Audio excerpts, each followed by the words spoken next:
স্বপ্নে সহবাস করতে দেখলে গুনাহ হবে কিনা, কোন কাজ করলে পরিবারে অশান্তি দূর হবে ও আর্থিক সচ্ছলতা ফিরবে, মাগরিবের সময় ঘুমিয়ে বা শুয়ে থাকা বা খাওয়ার বিধান সম্পর্কে জানতে চাই, খাটের উপর দাঁড়িয়ে নামাজ পড়া যাবে কিনা, একা নামাজে একামত দেওয়া জরুরি কিনা, রুকু করার সময় কাপড় টাকনুর উপরে উঠে গেলে নামাজ হবে কি, আল্লাহ মাফি আল্লাহ শাফি এটা বলে ওষুধ খাওয়া জায়েজ আছে কিনা, বিয়ের ক্ষেত্রে ছেলে বা মেয়ের ছবি দেখা যাবে কিনা, ব্যাংকে ডিপিএস করা কি হালাল হবে, নবজাতকের বমি কাপড়ে লাগলে নামাজ হবে কিনা, আমার ছেলের রোগ মুক্তির জন্য আমি কি দোয়া করব, মৃত ব্যক্তির উদ্দেশ্যে মসজিদে মিষ্টি দিলে কি কোনো সওয়াব হবে, নামাজে সানা পড়তে ভুলে গেলে নামাজ হবে কিনা, ওজুর সময় ঘন দাড়ির ভেতর পানি কিভাবে পৌঁছাতে হবে, মৃত ব্যক্তির সামনে আগরবাতি জ্বালানো যাবে কিনা। আয়েশা আহমেদ আপনি ইউটিউব চ্যানেলে প্রশ্ন করেছেন বিয়ের ক্ষেত্রে ছেলে বা মেয়ের ছবি দেখা যাবে কিনা। দেখুন, ছেলে বা মেয়ের ছবি দেখা যাবে বিয়ের ক্ষেত্রে শর্ত সাপেক্ষে, আর সে শর্ত হলো ছেলে মেয়ের ছবি দেখবে, তার কোনো বাবা অভিভাবক অন্য কাউকে দেখাবে না এবং দেখার পরে ঠিক মুছে ফেলবে নিজের কাছ থেকে, এবং মেয়েও ছেলের ছবি দেখবেন এবং সেটি ফিতনায় পতিত হয়, ছবি দেখে বাজে চিন্তা হয়, বিবাহ ছাড়া আগ পর্যন্ত সেই সুযোগ যেন না থাকে সেজন্য এটি রিমুভ করে ফেলবেন। এই শর্ত সাপেক্ষে এটি দেখা জায়েজ রয়েছে সম্পূর্ণ বিয়ের নিয়ত যখন পাকাপাকি হয়ে যাবে তখন। আর আজকাল যেমন হয় আল্লাহ মাফ করুক, তথাকথিত অবৈধ প্রেমের ক্ষেত্রে অনেকে বলে যে আমার বিয়ের নিয়ত আছে সেজন্য আমি দেখছি, আপনি দেখেই যাবেন, এ অধিকার আপনাকে দেওয়া হয়নি, আপনি এক নজর দেখতে পারেন শুধুমাত্র জানার জন্য, বাস এটুকু, এরপরে আপনি সেটার কন্টিনিউ করতে পারবেন না। এমনি নাসিমউদ্দিন আপনি জানতে চেয়েছেন ওজুর সময় ঘন দাড়ির ভেতর পানি কিভাবে পৌঁছাতে হবে। দেখুন, পানি এভাবে কোষ করে ধরে আপনি যেভাবে ভিজিয়ে রাখেন তাহলে সেক্ষেত্রে যত ঘন দাঁড়িয়ে হোক না কেন গোড়ায় চলে যাবে। সুজন মুখতার আপনি জানতে চেয়েছেন ইউটিউব চ্যানেলে স্বপ্নে সহবাস করতে দেখলে গুনাহ হবে কিনা। না, এর কারণে কোনো গুনাহ হবে না, কারণ এটি বান্দার ইচ্ছার দিন কোনো বিষয় নয়, বান্দার ইচ্ছাধীন বিষয় নয়, এমন বিষয়ের জন্য আল্লাহ তাআলা বান্দাকে পাকড়াও করবেন না।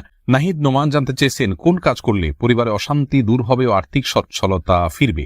ভাই নাহিদ, এর জন্য আপনাকে আমি পরামর্শ দেব দুটি কাজ সবচেয়ে গুরুত্বের সাথে করার, এক হলো দুরূদ শরীফ আর একটা হলো ইস্তেগফার। এই দুটি জিনিস আপনি বেশি বেশি করে পাঠ করবেন। রাসূল আকরাম সাল্লাল্লাহু আলাইহি ওয়াসাল্লামের হাদিস থেকে বোঝা যায় দুরূদ এটা বেশি বেশি করে পাঠ করলে মানুষের বিপদ আপদ দূর হয়, পেরেশানি থেকে আল্লাহ তাআলা মুক্তি নসিব করেন। ইস্তেগফারের ক্ষেত্রে আল্লাহ তাআলা বলেছেন সূরা নূহের মধ্যে ফাকুলতু ইস্তাগফিরু রাব্বাকুম ইন্নাহু কানা গাফফারা ইউরসিলিস সামাআ আলাইকুম মিদরারা ওয়া ইউমদিদুকুম বিআমওয়ালিন ওয়া বানিন ওয়া ইয়াজআল লাকুম জান্নাতিন ওয়া ইয়াজআল লাকুম আনহারা। এই আয়াতগুলোর আলোকে অনেক মুফাসসিরিন ইকরাম, অনেক উলামা ইকরাম বলেছেন যে ইস্তেগফার বেশি বেশি করলে আল্লাহ তাআলা রিজিক বৃদ্ধি করেন এবং মানুষের রিজিক অনটন দূর করেন। অতএব এই দুটি আপনি নিয়মিত করবেন, সেই সাথে আপনি খুব সিরিয়াসনেসের সাথে হালাল উপার্জনের জন্য চেষ্টা করে যাবেন, আল্লাহ তাআলা আপনার সমস্যাকে দূর করে দিন। এমডি রায়হান সিদ্দিকী আপনি জানতে চাইছেন মাগরিবের সময় ঘুমিয়ে বা শুয়ে থাকা বা খাওয়ার বিধান সম্পর্কে জানতে চাই। দেখুন ভাই রায়হান, মাগরিবের পরে এশার আগে শোয়ার ব্যাপারে হাদিস নিষেধাজ্ঞা রয়েছে। নবী সাল্লাল্লাহু আলাইহি ওয়াসাল্লাম অপছন্দ করতেন এই সময় শোয়াটাকে, যার কারণে মাগরিবের পরে শোয়া উচিত নয়। তবে যদি কেউ অসুস্থ থাকেন, শরীরে ক্লান্তি থাকে, তিনি শুয়ে আছেন ক্লান্তির কারণে, সেটি ভিন্ন বিষয়, কিন্তু সাধারণ অবস্থাতে এই সময় ঘুমানো নিষেধ, কারণ এই সময় ঘুমাইলে আপনার এশার সালাত তরক হয়ে যেতে পারে। তাছাড়া সকাল এবং সন্ধ্যার সময়গুলো আল্লাহকে স্মরণ করার সময়, জিকিরের সময় জন্য এই সময় ঘুমিয়ে কাটাবেন না। শুধু সামান্য একটু শুয়ে থাকা এটা ভিন্ন বিষয়, এটা ইনশাআল্লাহ নিষেধাজ্ঞার আওতায় পড়বে না। আর বিলম্ব না করে চলুন আপনাদের যে প্রশ্নগুলো ইতিমধ্যে আমাদের কাছে চলে এসছে সেগুলোর উত্তর দিয়ে আমরা শুরু করি। এমডি সোহাগ খান জানতেছেন একা নামাজে একামত দেওয়া জরুরি কিনা। জি ভাই, একা নামাজ পড়লেও আপনি যখন একাকী ফরজ নামাজ আদায় করবেন, একামত দিয়ে নামাজ পড়বেন, এই উদ্দেশ্যে কেউ চাইলে আপনার সঙ্গে এসে যোগ দিতে পারে জামাতে। আমরা কিন্তু এটা অনেকেই জানি না। কেউ যদি নামাজ শুরু করে দেন একা একা, তিনি যদি জোরে জোরে তাকবীর বলেন ইমামতের নিয়তে, পরবর্তীতে কেউ এসে তাকে টাচ করে তার পাশে দাঁড়িয়ে জামাতে শামিল হয়ে যেতে পারে, যে কোনো পর্যায়ে, যে কোনো মাঝামাঝি পর্যায়ে এসেও শামিল হয়ে যেতে পারে। তাহলে সেক্ষেত্রে তারা উভয় জামাতে সালাত আদায় করার সওয়াব পেয়ে গেলেন। এরপরে রোজি আহমেদ জানতেছেন রুকু করার সময় কাপড় টাকনুর উপরে উঠে গেলে নামাজ হবে কি। দেখুন, রুকু করার সময় যদি টাকনুর উপরে কাপড় উঠে যায় তাহলে সেক্ষেত্রে আপনার মেয়ে মানুষ হিসাবে সামান্য এক ঝলকের জন্য উঠলো, 1 সেকেন্ড 2 সেকেন্ডের জন্য উঠলো, তাতে গুনাহ হবে না ইনশাআল্লাহ বিইذনিল্লাহ। এরপরে মোহাম্মদ শাহিন আলম জানতেছেন আল্লাহ মাফি আল্লাহ শাফি এটা বলে ওষুধ খাওয়া জায়েজ আছে কিনা। এটা বলাতে তোমার অসুবিধার কিছু নেই, তো বিসমিল্লাহ বলে পান করলে যথেষ্ট। শাহাদাত হোসেন সবুজ আপনি জানতে চেয়েছেন স্ত্রীকে গর্ভবতী অবস্থায় সহবাস করা যাবে কিনা। স্ত্রী গর্ভবতী থাকলে সে অবস্থায় সহবাস করাতে কোনো নিষেধাজ্ঞা নেই। এরপরে ইস্তাব্রো বাণী এই আইডি থেকে আপনি জানতে চেয়েছেন খাটের উপর দাঁড়িয়ে নামাজ পড়া যাবে কিনা। যাবে, কোনো অসুবিধা নেই। আপনি খাট হোক আর ভূমি হোক, ফ্লোর হোক, যে কোনো জায়গায় দাঁড়িয়ে সালাত আদায় করতে পারবেন। আপনি স্বাভাবিকভাবে যদি সালাত আদায় করতে অসুবিধা না হয় তাহলে সেক্ষেত্রে কোনো অসুবিধা নেই। হ্যাঁ, কোনো খাটের উপরে দেখা যায় যে ম্যাট্রেস বা ফোম থাকার কারণে অনেক দূর ডেবে যায়, যার কারণে রুকু সিজদায় তিনি ব্যালেন্স রাখতে পারেন না এবং সুন্দরভাবে সালাত আদায় করতে পারেন না, সেজদা সঠিকভাবে করতে পারেন না, এরকম যদি হয় তাহলে সেক্ষেত্রে তার জন্য খাটে দাঁড়িয়ে সালাত আদায় করা উচিত হবে না। এটা কমপক্ষে মাকরুহ হবে, অপছন্দনীয় হবে, তবে সালাত হয়ে যাবে। যেহেতু সালাত স্বাভাবিকভাবে করতে তার অসুবিধা হয়, শরীরে ব্যালেন্স ঠিক রাখতে পারে না, রুকু সিজদা যথাযথভাবে করতে অসুবিধা হয় এবং মনোযোগও ব্যাঘাত সৃষ্টি হয়, যার কারণে এরকম জায়গায় সালাত আদায় করা উচিত। আর যদি এতটা নরম না হয় তাহলে সেক্ষেত্রে সাধারণ খাটে বা চকিতে সালাত আদায় করতে কোনো অসুবিধা নেই। ফাতেমা বেগম জানাচ্ছেন গরুর গোবর কি নাপাক? বোন, গরুর গোবরের পাক নাপাক অনেক দুটি মত রয়েছে সৌদি আরব স্কলারদের। অনেকে মনে করেন যে সমস্ত পশুর খাদ্য গোশত খাওয়া হালাল, সেগুলোর পেশাব পায়খানা নাপাক নয়। তবে এর চাইতে অধিক শক্তিশালী হলো এক্ষেত্রে ইমাম আবু হানিফা রাহমাতুল্লাহ মত যে এগুলো নাপাক। অতএব সেই হিসাবে গরুর গোবরকে আমরা নাপাক বলবো।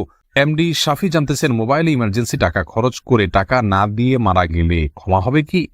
না ভাই, এটা গুনাহের কারণ। এজন্যই ইমার্জেন্সি ব্যালেন্স নিলে খুব দ্রুত সেটা পরিশোধ করার চেষ্টা করে ফেলা উচিত। আর সেই সাথে তার আত্মীয় স্বজন যারা আছেন তারা পরবর্তীতে তার দেনা পাওনা পরিশোধের ক্ষেত্রে তাদের খেয়াল করা উচিত। এটা হতেই পারে মানুষের দ্বারা, যদি এরকম হয় তাহলে সেক্ষেত্রে তাদেরকে ওসিয়ত করে যাওয়া উচিত যে আমার দেনা পাওনাগুলো হয়তো কোনো সাবধান থাকবে, তাদের পক্ষ থেকে আদায় করলে ইনশাআল্লাহ তিনি দায়মুক্ত হয়ে যাবেন। মহিমা মাহি আপনি জানতে চেয়েছেন, নবজাতকের বমি কাপড়ে লাগলে নামাজ হবে কিনা? দেখুন, বমি নাপাক, সেটা নবজাতক হোক অথবা প্রাপ্তবয়স্ক কেউ হোক, সবার বমি নাপাক, যার কারণে এটি লাগলে নাপাক হয়ে যাবে। এরপরে বোন সাদিয়া ইসলাম জানতেছেন, লোকমুখে শুনেছি জীবদ্দশায় 1 কেজি সুরমা লাগালে সে জান্নাতি, এটা কি সঠিক? না বোন, এরকম কোনো কথা নেই যে 1 কেজি পরিমাণ সুরমা লাগালে সে জান্নাতি হবে। তবে হ্যাঁ, মৌলিকভাবে সুরমা লাগানো রাসূল আকরাম সাল্লাল্লাহু আলাইহি ওয়াসাল্লামের সুন্নাহ এবং সে বিষয়ে নবী সাল্লাল্লাহু আলাইহি ওয়াসাল্লামের সুস্পষ্ট নির্দেশনা রয়েছে। আমরা সুরমা লাগাবো আমাদের সাধ্য অনুযায়ী, তবে 1 কেজি পরিমাণ লাগাতে হবে এমন কোনো কথা নেই, এটি মন গড়া কথা। নুসরাত জাহান ইমু আপনি জানতে চেয়েছেন, মৃত ব্যক্তির সামনে আগরবাতি জ্বালানো যাবে কিনা? দেখুন, আগরবাতি মূলত জ্বালানোর নির্দেশ হলো সুঘ্রাণের জন্য। অতএব মৃত ব্যক্তিকে রেখেছেন, তার দেহ থেকে কোনো দুর্গন্ধ আসতে পারে, সেই জায়গা থেকে আপনি সুঘ্রাণ যুক্ত কোনো কিছু ব্যবহার করতেই পারেন, আগরবাতি জ্বালাতেই পারেন। এছাড়া মসজিদে আগরবাতি জ্বালানোর কথা মুরাদুল্লাহ তাআলা বলেছেন। ইমানদারের বাসা বাড়িতে আগরবাতি অথবা ধূপের আপনার ধোঁয়া এটা প্রজ্বলন করা হবে সুঘ্রাণের জন্য, এটি ভালো, এটি খারাপ কোনো কাজ নয়। তবে মৃত ব্যক্তির জন্য করতেই হবে এমন কোনো বিষয় নয়। এমনি মামুন হোসেন জানতে চেয়েছেন, মৃত ব্যক্তির উদ্দেশ্যে মসজিদে মিষ্টি দিলে কি কোনো সওয়াব হবে? দেখুন, মৃত ব্যক্তির পক্ষ থেকে আপনি গরিব দুঃখীকে খাবার দিতে পারেন, কোনো অসুবিধা নেই। দিনক্ষণ ঠিক না করে এমনিতে গরিব দুঃখীকে খাবার দিলেন। মসজিদে বিশেষভাবে খাবার দিতে এমন কোনো কথা নেই। গরিব দুঃখীকে খাবারটা আপনি বাইরেও দিতে পারেন, তাদের বাসা পৌঁছে দিতে পারেন। মসজিদ থেকে মসজিদের সাধারণ মুসল্লিরা আছে তাদেরকে আপনি দান করতে পারেন মৃত ব্যক্তিকে সওয়াবের উদ্দেশ্যে, সেটি হতে পারে। কিন্তু এটিকে আমাদের দেশে যেরকম সিস্টেম বানিয়ে নিয়েছে এমন মানুষ, যে কেউ মারা গেলে মসজিদে মিষ্টি পাঠানো, জিলাপি পাঠানো মুসল্লিদেরকে খাওয়ানোর জন্য, এরকম কোনো নির্দেশ, আলাদা পার্টিকুলার নির্দেশ ইসলামে দেওয়া হয়নি। তবে হ্যাঁ, গরিবের মৃত ব্যক্তির পক্ষ থেকে আমরা সাদাকা করতে পারি, তারই অংশ হিসাবে খাদ্যদান হতে পারে, সেটি গরিব অসহায় মানুষকে প্রাধান্য দিয়ে দেওয়া উচিত। মসজিদে না দিয়ে আপনি সেটি যদি বস্তিতে দেন, গরিব মানুষের বাসা বাড়িতে দেন, সেটি আরো বেশি সওয়াবের কারণ হবে ইনশাআল্লাহ। মোশাররফ হোসেন জানতে চেয়েছেন, নামাজে সানা পড়তে ভুলে গেলে নামাজ হবে কিনা? হ্যাঁ ভাই, নামাজ হয়ে যাবে, কারণ সানা পড়া এটা নামাজের জন্য ফরজ বা ওয়াজিব নয়। এমন কোনো কিছু ছুটে গেলে নামাজ হয়ে যাবে, কোনো অসুবিধা নেই। আফনান লিজ আপনি জানতে চেয়েছেন, আমার ছেলের রোগ মুক্তির জন্য আমি কি দোয়া করব?